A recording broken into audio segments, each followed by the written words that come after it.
Купени или изнајмени, канти или контейнери, за неколку недели ќе бидат поставени во угостителските објекти.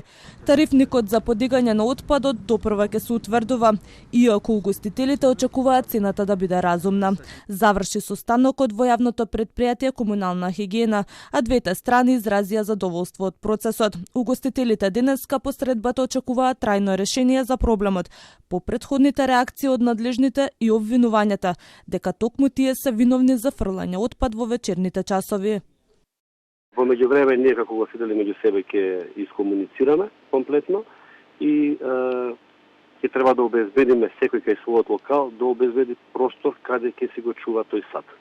Значи идејата е да не ги оставаме тие садови на јавна површина и повторно да има злоупотреби од страна на други граѓани, како што реков мене, или бездомници, кучиња, мачки и така натака, него ние треба да се грижиме за нив и во договорените термини кои што ќе ги имаме, кои што кажав и претходно, 2 пати неделно, 3 пати неделно или секојдневно, тие садови да ги вадиме со цел да не ги празнат.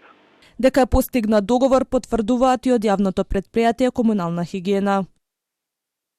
Од денеска забрзано ќе се работи на изнаоѓање долгорочно решение за овој проблем преку изготвување нов правилник и ценовник за одлагање, собирање и транспорт на комуналниот отпад од угостителските објекти.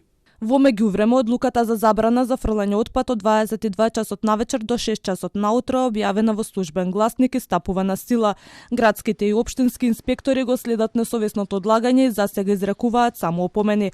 За оние што подолго време ќе ја прекршуваат одлуката ќе следуваат парични казни од 50 до 1800 евра.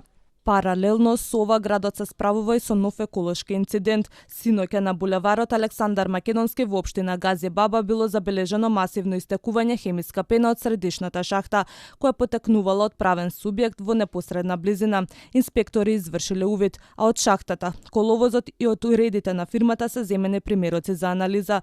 Надлежните проценија дека станува збор за сериозно прекршување на законските прописи и директно загрозување на животната средина. Најавено е дека ќе се изврши анализа на елаборатот за животна средина со цел утврдување на причините и евентуалните неправилности во работењето. Како што информира градоначалникот, сторителот е пронајден, а секој што го прекршува законот и ја загадува околината и го загрозува здравето на граѓаните, ќе се соочи со санкции од институциите.